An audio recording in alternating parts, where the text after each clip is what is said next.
At dinner last week, I was talking with my kids about Lent, and the goal was to come up with a Lenten practice. I thought I would guide them towards some sort of nightly family dinner prayer thing.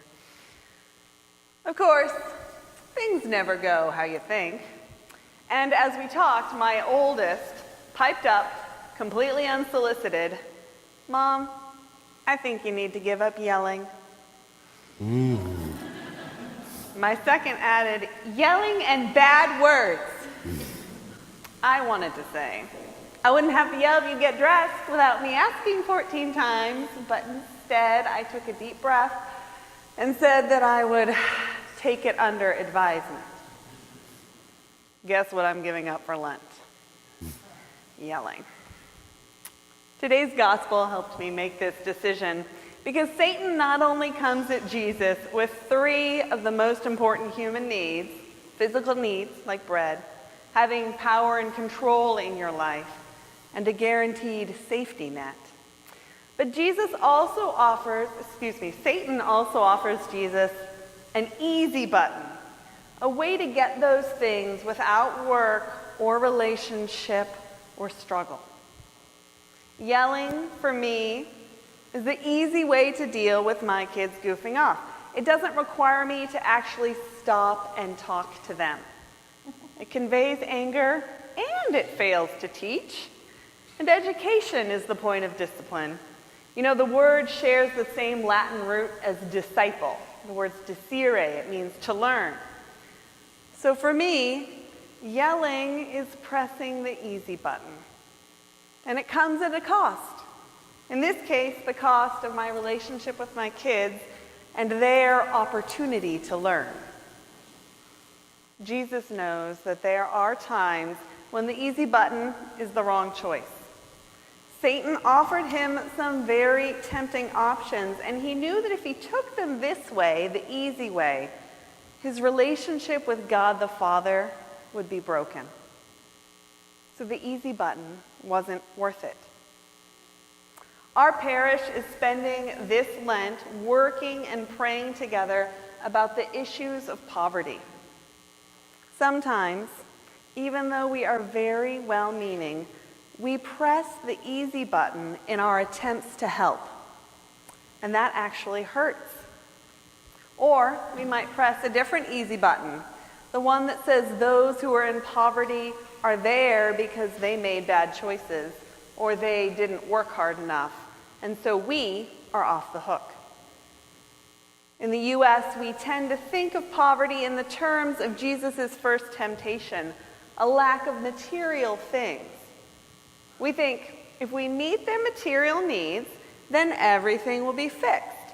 And yet, time and time again, we see that simply giving people food or clothes doesn't fix the problem. Other times, we get so carried away with our own great ideas. Let's build a well, let's send over used clothes, let's airdrop supplies, that we forget to consult the actual people we're trying to help. Is this what they need the most? Is it what they even want? Better yet, what solutions do they have inside themselves just waiting to be unlocked? What can they teach us?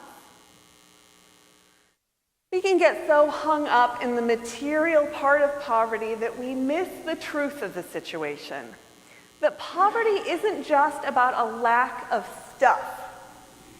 It's about broken relationships. If you ask the materially poor about the experience of being poor, it's not the stuff that they talk about. It's primarily the lack of power and control in their life. It's the lack of a safety system, a support network. It's a sense of shame and sadness. They can have broken relationships with work, with their own identity, with self-esteem, with community or family. But it's not just their relationships that are broken. We, the materially comfortable, we're broken too. Relationships can't happen alone. And just think for just one moment, do you have any friends who are poor? Any acquaintances? Some of us might have family members who experience material poverty, but chances are most of these people in this room don't have any significant relationship with the poor. This lack of relationship is itself a form of poverty. It's a brokenness in God's plan for his kingdom.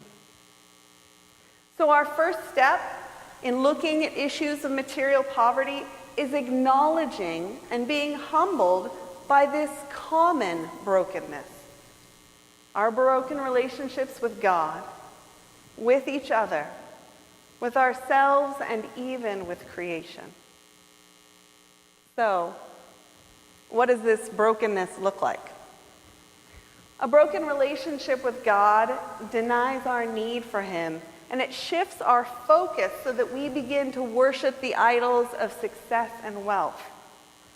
Between my job, investments, insurance, I'm ready for anything. Why do I need to rely on God? A broken relationship with ourself can go anywhere from I don't need anyone to I'm not good enough for anything.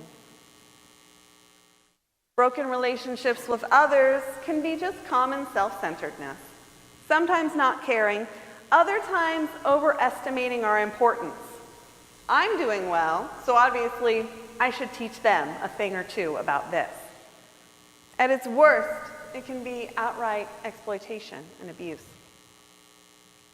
Finally, a broken relationship with creation is just about poor stewardship. It can take the form of materialism. It can be working too much, our jobs are our lives, or not at all, both of which can result in a loss of a sense of our true purpose. Lent is the perfect time to engage this brokenness. Where am I experiencing brokenness in my life?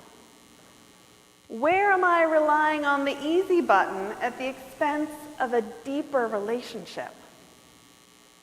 Asking questions like these can lead to Lenten practices that address an area of brokenness in your own life.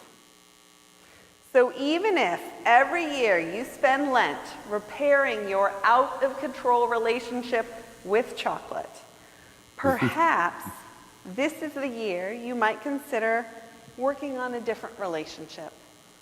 Maybe someone else, your spouse, your family, a friend, or something else, your work, your bank account, your cell phone, is in need of a different sort of attention.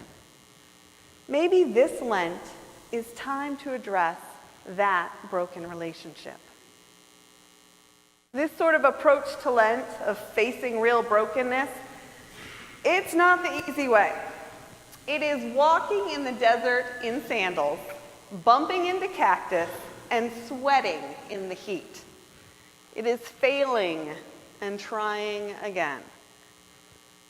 But it is worth doing because when we are addressing our broken relationships, we are also strengthening our relationship with God. You may be struggling in the desert, but you are walking next to Jesus, who struggles with you and supports you. And the struggle to repair broken relationships, it has another outcome: the gifts of humility and compassion. Nothing wipes judgment away faster than the acknowledgement of our own shortcomings. Nothing produces more mercy than the face of your own failure. Then, armed with humility and compassion, we are better able to enter into relationships with all of God's people, including the materially poor. As we'll discover in the upcoming weeks, it is only from a place of real relationship that we can offer any sort of help. We can't fix something we don't understand. We cannot effectively address poverty without being in actual relationships with the poor. So, this Lent, there are a few options. If these ideas make you curious, confused, or even a little bit angry, there is still time for you to join your fellow parishioners in a small faith-sharing group that explores these issues of poverty more deeply. You can sign up today in the Gibson Center after Mass, or on the parish website you can follow a link. There are groups meeting nearly every day of the week, and there are morning and evening options. For others, meeting weekly is not a feasible option. For those of you where that's the case, I'm going to invite you to follow along by picking up one of these handouts that is available every week in the bulletin. Read it, think about it, chat with a like-minded friend about the ideas you find. Finally, we each have a choice to make this Lent. On one hand, we have the easy button. It is a comfortable and familiar way to focus on the stuff of Lent, though maybe at the cost of something deeper.